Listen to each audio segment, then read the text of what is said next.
para gravação, né? Depois vai lá para...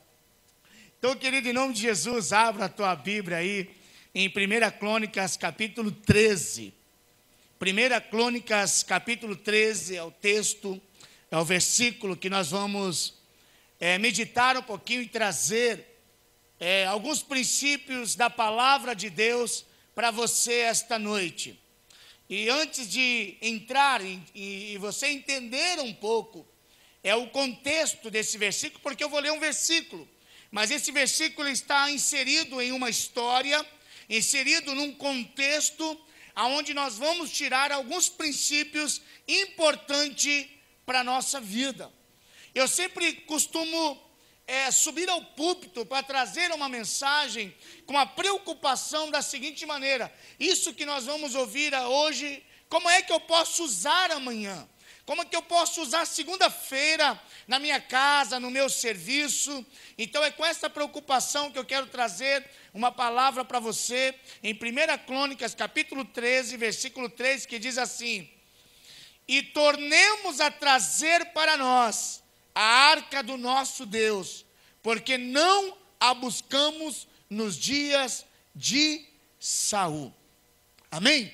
Antes de nós entrarmos aí nesse versículo e entrarmos no contexto para entendermos alguns princípios para nós, eu quero citar um outro versículo para você que é bem conhecido. Romanos 3:23. Vai dizer que todos pecaram e destituídos estão da glória de Deus. Porque todos pecaram, estão separados de uma intimidade com Deus, separado da presença de Deus. Quando eu olho para esse versículo de Romanos 3:23, ele coloca todo o ser humano no mesmo patamar. Ele coloca todos os seres humanos de igualdade na presença de Deus, como pecador. E como pecador, nós estamos separados da presença de Deus. É por isso que em João capítulo 14, no versículo 6, Jesus vai dizer: eu sou o caminho, a verdade e a vida, e ninguém vem ao Pai senão por mim.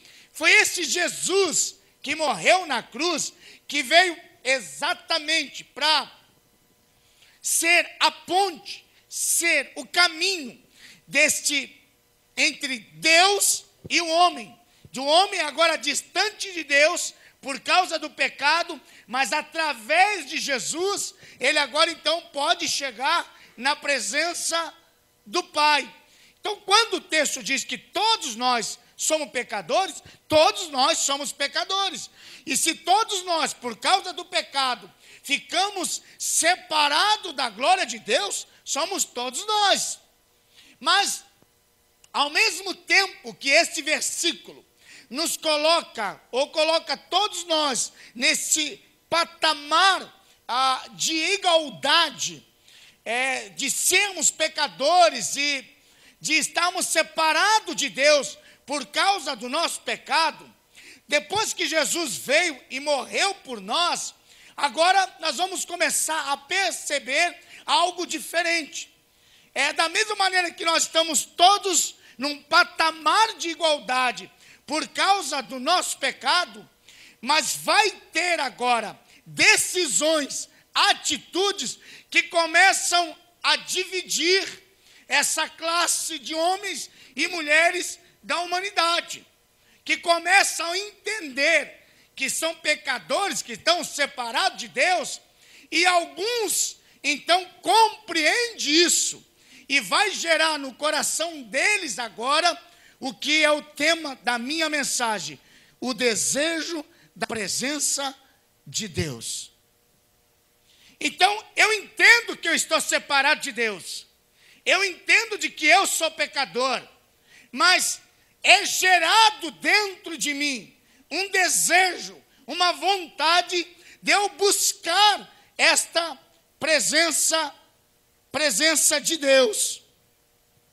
E é sobre isso que eu quero falar com você.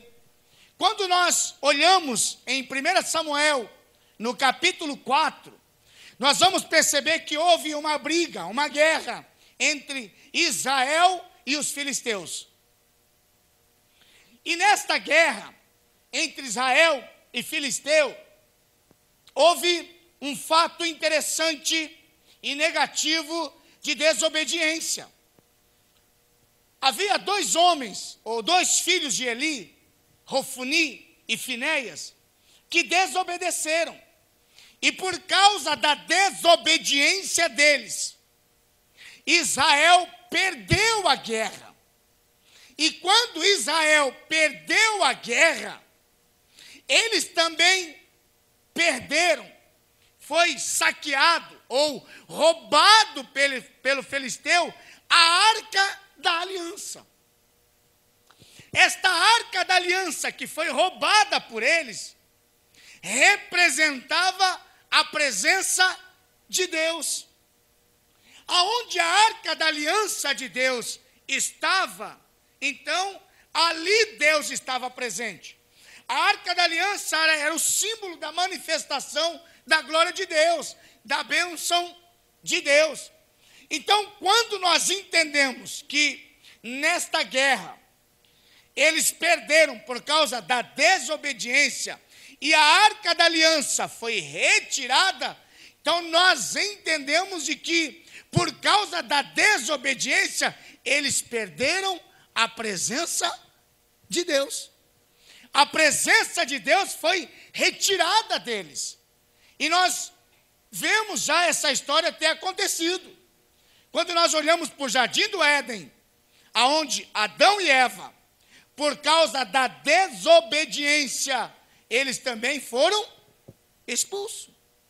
Quando eles fizeram o que Deus disse, que eles não deveriam fazer, e eles então fizeram, e desobedeceram, e dessa maneira pecaram, o que Deus fez?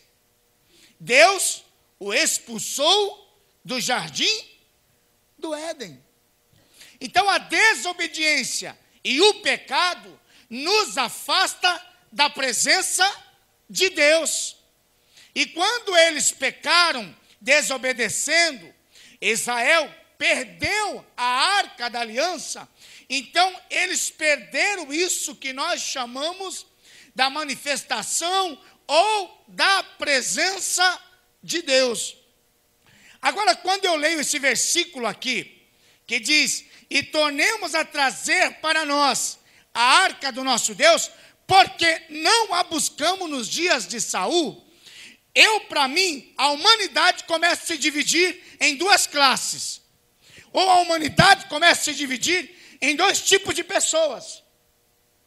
Quando Davi declara isso daqui, ele vai deixar bem claro para nós, de que podemos dizer que existe uma classe de pessoas no mundo semelhante a Saul, mas existe uma classe de pessoas no mundo semelhante a Davi. Qual é a diferença? A diferença é que logo em seguida Saul vai ser constituído o primeiro rei de Israel. E Saul vai governar mais ou menos por 70 anos. E quando Davi diz aqui: vamos trazer a arca da aliança, porque não a buscaram no tempo de Saul. Ele está dizendo que no tempo de Saul não teve a preocupação, não teve o desejo, não teve o anseio de buscar a arca da aliança para trazer para o governo dele, para trazer para a vida dele a manifestação da presença de Deus. Então ele governou por 70 anos, mais ou menos, aonde a arca da aliança não estava presente. Então nós entendemos que Deus não estava presente. E quantas pessoas vivem assim? Quantas pessoas que acham que pode viver e vive 30, 40, 50, 60 anos mas não desejam a presença de Deus, não buscam a presença de Deus, não anseiam a presença de Deus. Eu posso viver assim. Eu não preciso da presença de Deus. Eu não preciso ter alguém dirigindo a minha vida. É eu que sei para onde eu vou, é eu que sei o que eu faço, é eu que sei de todas as coisas. Esse é o estilo de pessoas que pode viver a vida sem desejar, sem querer a presença de Deus e jamais vai se esforçar em buscar a Arca da Aliança. Mas nós temos aqui o exemplo de Davi, quando ele diz: vamos buscar a Arca da Aliança. Davi havia sido constituído rei. E com esta atitude, ele vai dizer assim: eu me recuso a governar, a dirigir uma nação, se não tiver a presença de Deus. Eu me recuso a ser rei, se Deus não tiver presente no meu reino, se Deus não tiver presente na minha vida. Essa é uma classe de pessoas que anseiam e que desejam a presença de Deus, que vão dizer: eu me recuso a ter uma família se não for na presença de Deus. Eu me recuso a ter uma vida se não for na presença de Deus. Eu me recuso a viver um padrão de vida se Deus não estiver me dirigindo. Esse é uma segunda classe de pessoas. E aí nós vamos aprender. Nós vamos aprender de que ter esse desejo, desejar buscar a Arca da Aliança, é uma questão de escolha, é uma questão de vontade. Eu preciso querer. Saul não quis, mas Davi quis. É uma questão de escolha. Não pode ser obrigado. Não pode ser coagido. Mas querer a presença de Deus em casa, querer a presença de Deus na minha vida, é uma questão de escolha. Eu escolho querer, ou eu escolho não querer. Eu decido querer, ou eu decido não querer. Até porque Davi nos ensina de que essa presença de Deus, ou a Arca da Aliança, ela não vem automaticamente, ela precisa ser buscada. Além dela ser desejada, ela precisa ser buscada. E aí, está falando de atitude. Eu preciso querer, eu preciso desejar, e eu preciso então buscar. Se é levantar a mão, se é orar no corte, se é fazer qualquer outra coisa, eu não sei, mas eu preciso ir em encontro à Arca da Aliança, à presença de Deus, então, e trazê-la de volta de onde ela não deveria ser roubada. Eu preciso desejar, e ela não vem automaticamente. Eu preciso buscar. Vamos aprender umas coisas mais, que eu acho tão interessante aqui nesse texto. Quando eu desejo e eu escolho buscar a Arca da Aliança ou a presença de Deus, nós vamos aprender algumas coisas. Está aqui no versículo 13 e 14. Diz assim: vai acompanhando aí comigo, tá bom? Pelo que Davi não trouxe a arca a si, a cidade de Davi, porém fez retirar a casa de Obed-edom, o geteu. Assim ficou a arca de Deus com a família de Obed-edom, quanto tempo? 3 meses. E o que é que aconteceu? E o Senhor abençoou a casa de Obed-edom e tudo quanto tinha.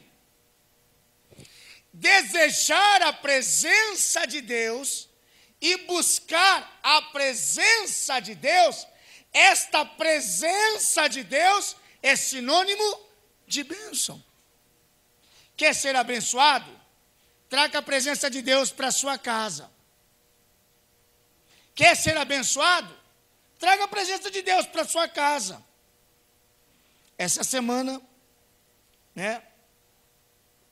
o Daniel sentou na mesa para comer e ele fez a seguinte oração: Senhor, senta na cabeceira da mesa com a gente. É isso, você ter o prazer de trazer a presença de Deus para a sua casa. Porque quando você abre a tua vida para o Senhor vir, e aí você vai começar a ser abençoado, a sua finança vai ser abençoada, o seu casamento vai ser abençoado. Mas nós temos aberto a porta para tantas outras coisas, menos para a presença de Deus. Através da televisão a gente traz tanta porcaria para dentro de casa. Através da rede social, a gente traz tanto lixo e tanta porcaria para dentro de casa. Mas nós não entendemos que trazer a presença de Deus, ou a arca da aliança, para dentro de casa é sinônimo de bênção. Quando Deus entra na sua casa, pode ter certeza, Ele vai te abençoar. Você vai ter filhos abençoados. Você vai ter um casamento abençoado. Você vai ter uma família abençoada. Eu creio nisso, em nome do Senhor Jesus. Só que tem um fator aqui muito importante. Está bem aqui no capítulo 15, no versículo 2. 15, no versículo 12. E disse-lhe: vós sois o chefe dos pais entre os levitas, santificai-vos, vós e a vossos irmãos. O que é santificar? Santificação ou ser santo é diferente de ser perfeito. Às vezes eu corrijo as pessoas. Eu conversava com uma pessoa por telefone, ela estava brava, uma mulher. Ela tinha feito uma situação e estava brava. E ela dizia assim: e eu sei que eu não sou nenhuma santinha. E eu disse: você é. Ela disse: não sou não. Eu disse: você é. Você não é perfeita, mas santa você é. Porque a nossa mentalidade de santidade, ou de sermos santos, para termos esse processo de santificação ou santidade na nossa vida, nós achamos que é ser perfeito. Porque nós usamos a expressão: você está querendo ser santinho agora, é? Não usamos? Quando nós achamos que a pessoa não está cumprindo um padrão de perfeição, até mesmo estabelecido por nós. Mas nós somos santos, porque quando nós entregamos a nossa vida para Jesus, nós somos separados para o louvor da glória dEle. Agora não somos perfeitos. Até porque se Deus estivesse procurando perfeição, jamais olharia para a terra. Não é? Jamais olharia para a terra. Nós fizemos uma pergunta essa semana na célula. Eu sei que deu pano para manga aí, não foi? Não era para entrar na política, mas nós falamos sobre eleição, para falar que nós somos uma geração. Aí a gente já começa, falou em política, a gente já começa a pensar o quê? Mas é corrupto, é sem vergonha, não é isso? É bandido. Não é não? É. Mas aí quando a gente percebe que aquela eleição não é uma eleição humana, porque diz que nós somos raça eleita. Eleita por quem?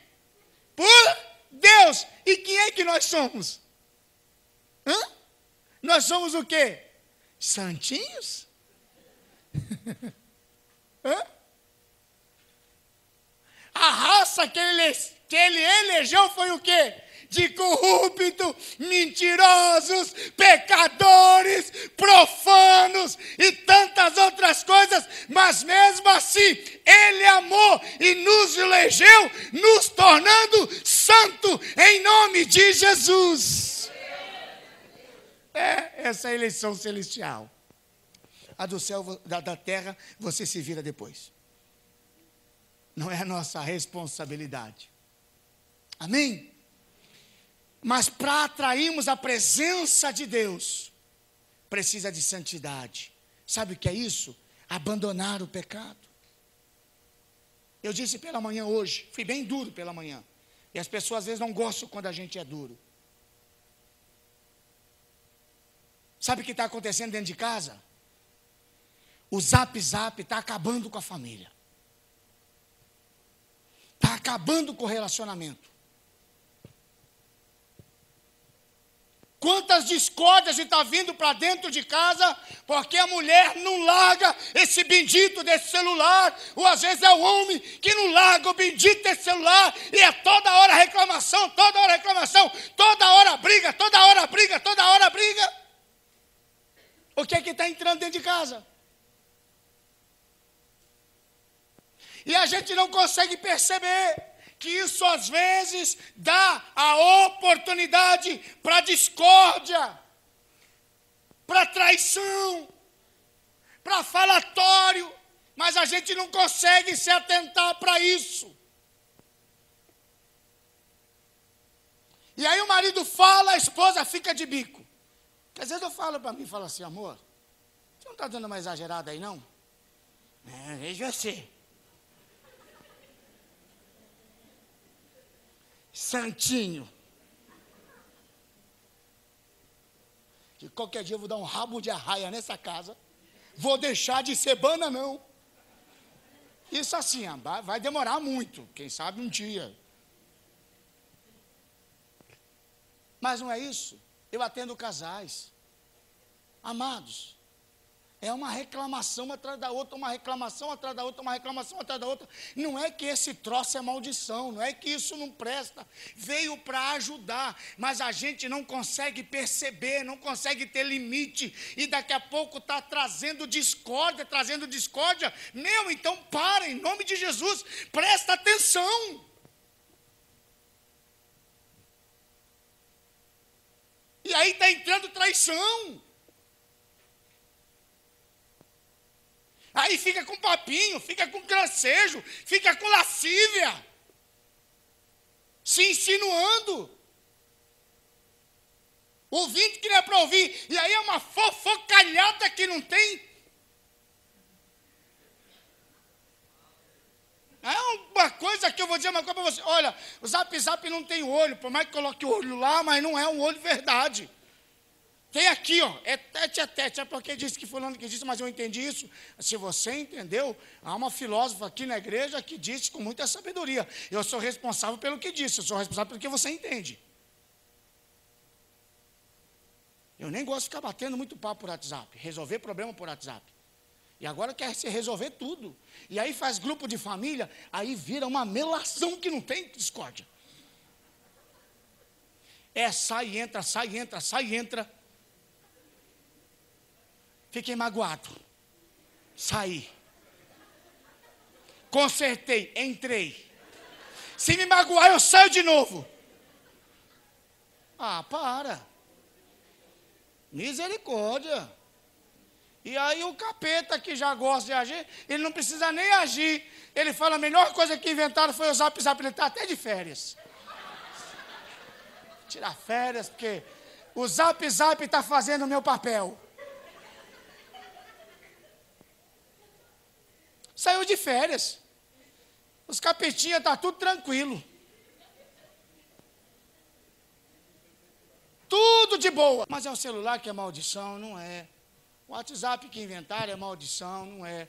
O Facebook que inventaram é maldição? Não é. É o danado do homem que não tem moderação e não sabe usar. Em vez de usar para o bem, usa para a maldade. Usa para o mal. E aí não dá. Como que vai fluir a presença de Deus? Porque não dá mais, ninguém quer orar mais. E nem ler a Bíblia mais, porque ninguém fica mandando o versículo do dia.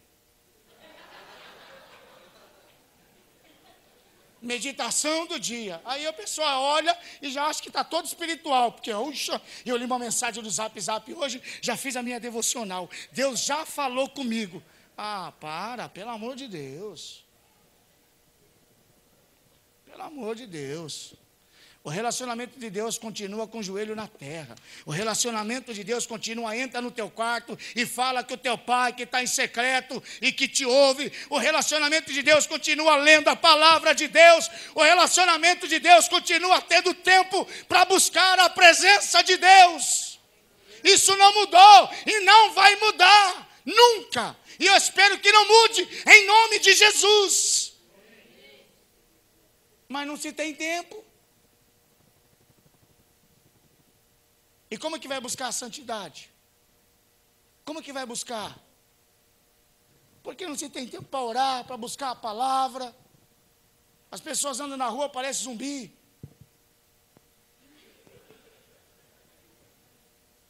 Aí você para o carro, buzina, para você fazer.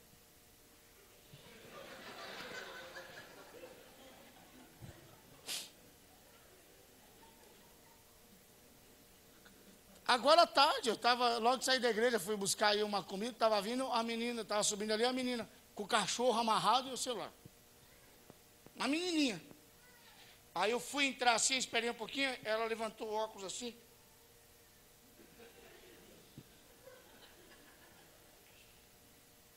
É, a geração de zumbi. Daqui a pouco vai estar todo mundo andando na rua, um batendo no outro.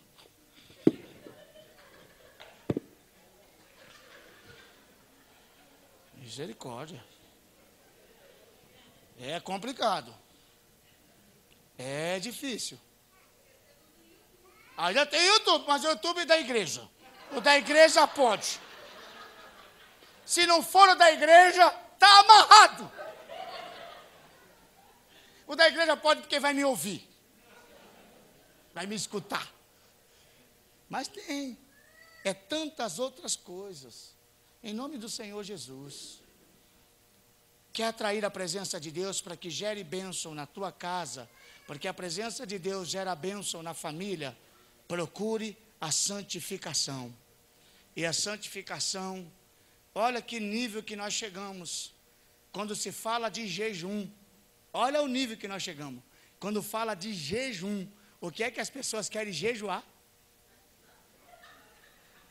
Ah, para. Antigamente jejuava arroz, feijão, comida. Hoje não. Não. Quando fala hoje, jejue algo que te custa. Vou deixar a rede social, mas vou comer bastante. Olha o nível que nós chegamos. Antigamente jejuava, era 40 dias sem comer, sem beber, consagrado. Hoje não.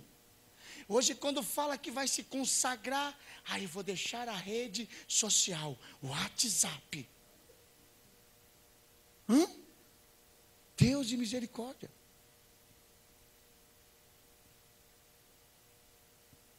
Jejum era abrir algo que a nossa carne sentisse.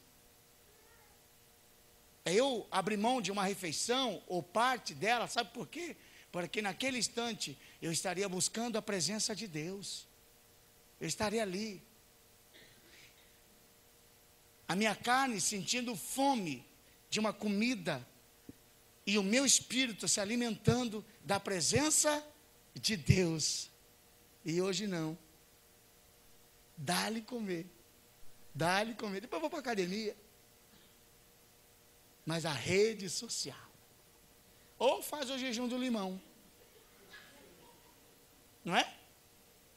O jejum do limão resolve. A irmã da igreja aí, que o médico ensinou ela. A gente não pode revelar quem é, que é quem a gente fala das coisas, mas não revela quem é. É uma pessoa que ri bastante, mas não está aqui hoje. Não veio. Ela tem um corpinho. E ela foi, e o médico disse, faça o jejum do limão. Porque ela estava só na saladinha. E o médico disse, salada não engorda ninguém, porque o elefante coma mato e é gordo pra caramba. Não emagrece. Mas eu estou na saladinha. O elefante também só come mato. E olha como é gordo. Faça o jejum do limão. E qual é o jejum do limão? Quando você levantar de manhã, coloca um limão na boca. Só vai tirar à noite quando dormir. Não vai comer mais nada. É um santo remédio. Então, queridas e queridos que querem emagrecer, eu depois vou estar consagrando limão. Com unção é melhor. Mas uma coisa que eu acho interessante, querido, sabe, quando eu falo dessa questão até da rede social, olha uma coisa interessante. Está aqui no capítulo 15, no versículo 16, quando vai dizer que, e disse Davi aos príncipes dos levitas que constituíssem os seus irmãos, os cantores, com instrumentos musicais, com aludes, harpas, símbolos, para que se fizessem ouvir, levantando a voz com alegria. A presença de Deus gera bênção. A presença de Deus nos leva à santidade. E a presença de Deus vai trazer alegria. A sua casa é uma casa alegre? Existe alegria na sua casa? Ou a sua casa é só discórdia? É só troca de palavrões? Porque a presença de Deus traz alegria. Aonde a presença de Deus vem, Ele muda o ambiente. Dá uma olhada para a sua casa. Para você que diz que já entregou a vida para Jesus, eu vou perguntar para você, a sua casa tem alegria? É uma casa alegre? Ou na sua casa só é discussão, discórdia, briga, palavrões? Por incrível que pareça, ainda temos crente que fala palavrões, amaldiçoa filho, marido, esposa. Você vai ver o que vai acontecer com você. Roga praga. Pega em crente não. Aonde a presença de Deus está, tem que ter alegria. Não é para ficar discutindo, não é para ficar brigando, falando palavrão. A presença de Deus, ela traz alegria. Mas existe nesse texto aqui um princípio muito importante. Está aqui no capítulo 15, no versículo 27. Diz assim: e Davi ia vestido de um roupão de linho fino. Quem era Davi? Era como Davi tinha que estar vestido? Com vestes reais. Davi tinha que estar vestido com vestes reais. Não é? Porque Davi era rei. Mas diz o texto que Davi se despiu das vestes reais. Sabe o que eu entendo? Eu entendo, para que ter essas coisas, a bênção de Deus, a santidade, a alegria, atrair essa presença de Deus, nós precisamos nascer de novo. Quando Nicodemos foi visitar Jesus, o texto diz que Nicodemos era o quê? Ele era alguém muito bem sucedido. Ele era o príncipe dos judeus. Ele tinha uma boa posição. Era um homem benquisto. E Jesus disse para ele: você tem que nascer de novo. Davi entendia que ser rei valia na terra, mas na presença de Deus não há título nenhum.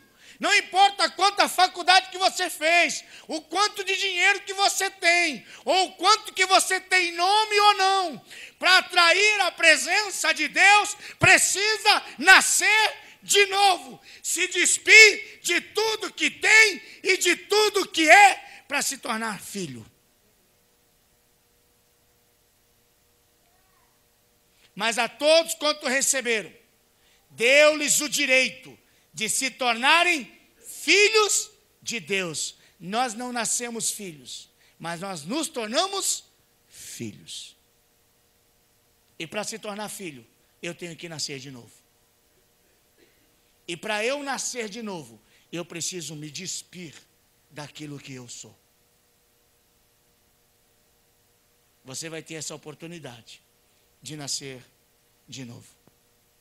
Eu quero encerrar mostrando para você aqui 2 princípios.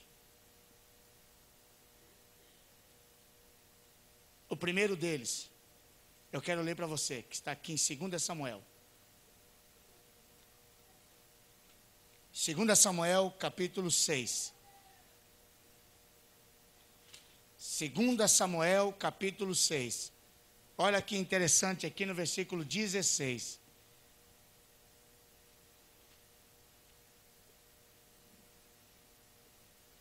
E sucedeu que entrando a arca do Senhor na cidade de Davi, Mical, filha de Saul, que era esposa de Davi, estava olhando pela janela.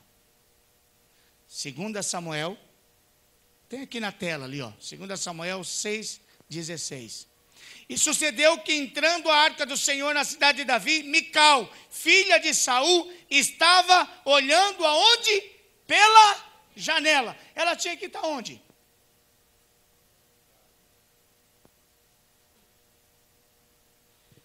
Estavam trazendo a arca da aliança. Estavam trazendo para a cidade a presença de Deus.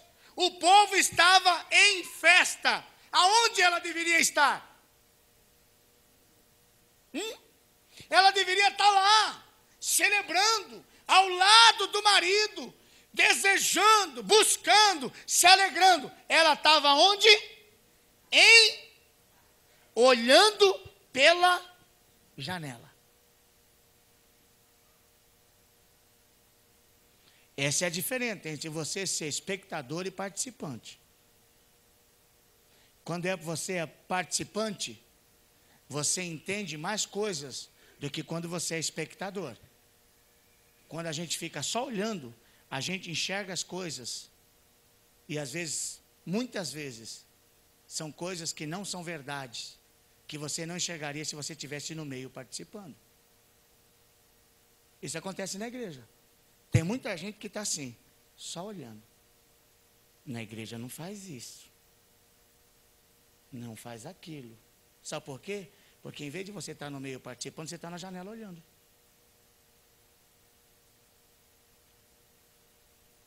Porque criticar é fácil. Quando você está remando, você não balança o barco. Então é muito mais fácil ficar de camarote, vendo as coisas que estão acontecendo, e só apontar as coisas erradas que estão acontecendo. E por que você não é usado para fazer o que é certo? Por que você não se propõe para fazer o que não está sendo feito? Por que é muito mais fácil ficar olhando? Está todo mundo trazendo a arca da aliança, um monte de gente se santificando, um monte de gente carregando a arca no ombro, um monte de gente celebrando, e está ali só olhando.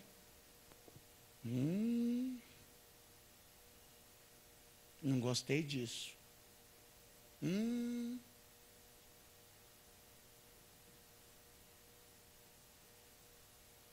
Deus não te chamou para ser espectador. Deus te chamou para ser participante. Deus não te chamou para ficar na janela olhando. Deus te chamou para você estar envolvido no meio da glória e da manifestação da presença dEle. Mas quando a gente fica de camarote na janela olhando, aí a gente fica criticando. Fica criticando as coisas que estão acontecendo na igreja. Critica as coisas que estão acontecendo na célula. Vai criticando. Em vez de você criticar, vai ajudar a fazer acontecer o que tem que acontecer. Se envolve. Ah, não está acontecendo como deveria que acontecer, o discipulado. Então, meu irmão, faz acontecer da maneira que tem que acontecer. Faz acontecer. Porque às vezes a gente fica de camarote assistindo, aí damos a oportunidade de ficarmos criticando. Aí tem duas coisas importantes para a gente aprender aqui.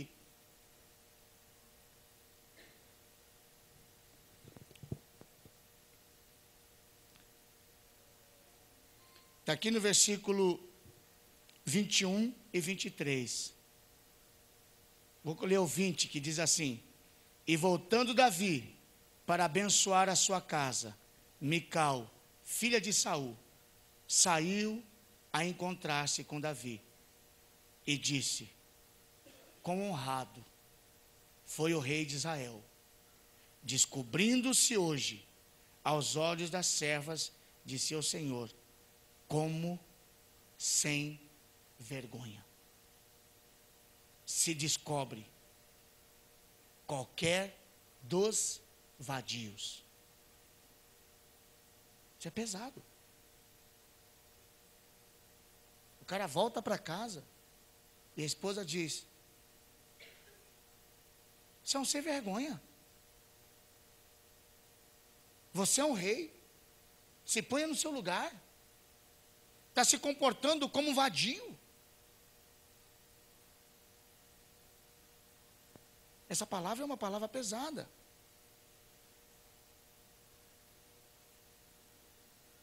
Mas olha a resposta de Davi. Eu acho fantástica essa resposta de Davi. Olha o que ele vai dizer. Disse, porém, Davi a Mical: perante o Senhor, que me escolheu, a mim, antes do que a teu pai, e a toda a sua casa, mandando-me que fosse chefe sobre o povo do Senhor, sobre Israel, perante o Senhor, me tenho alegrado.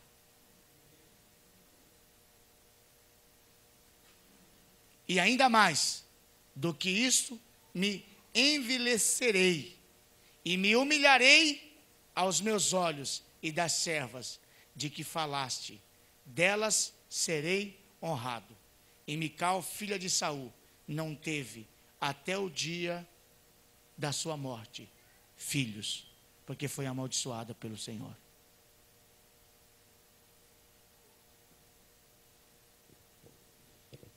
Talvez você esteja bem semelhante enfrentando o que Davi enfrentou. Porque quando nós trazemos a Arca da Aliança, quando nós desejamos a presença de Deus, é bem provável que a gente, em determinado momento, não seja compreendido como nós gostaríamos que fôssemos. As pessoas não entendem. Talvez aconteceu você quando voltou do encontro com Deus. Você voltou para casa e as pessoas agora olham para você e não compreendem. Por que você está diferente? E aí começam a criticar você. Virou santinho? Você era um cara legal, mas não é mais? Era uma mulher gente boa, agora não é mais? E as pessoas começam a querer arrancar o seu dom. Começam a arrancar a alegria do Senhor no seu coração. Você era uma pessoa alegre. E aí a Mical começou a olhar para você e começou a falar palavras para você, e começou a ter atitudes com você, e sabe o que aconteceu? Arrancou a alegria do seu coração, do seu semblante, o prazer pelo ministério, o prazer pelos seus dons, e você foi enterrando, e hoje você se submeteu a essas palavras e atitudes malditas. De pessoas que não estão participando, que estão apenas sendo espectadores. E aí, criticam você. Maltratam você. E Davi nos ensina aqui algo fantástico para a gente encerrar. Olha aqui para mim. Davi diz: eu não estou fazendo para homens, eu estou fazendo para Deus.